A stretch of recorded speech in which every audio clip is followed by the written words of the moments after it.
আগামী 15 ডিসেম্বর শ্রী শ্রী রাধারমণ গোস্বামীজির 110তম আবির্ভাব তিথি।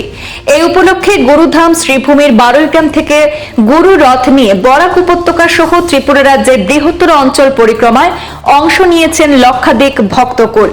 গত 1 ডিসেম্বর বারৈগ্রাম থেকে রথ বের হয়ে প্রথমে ত্রিপুরা পৌঁছায়। সেখান থেকে শ্রীভূমি জেলার বাজারিছড়া, দুর্লভছড়া, নিভিয়াছড়া ঘুরে হাইলাকান্দি জেলার কাটলিছড়ায় প্রবেশ করে সেই রথ।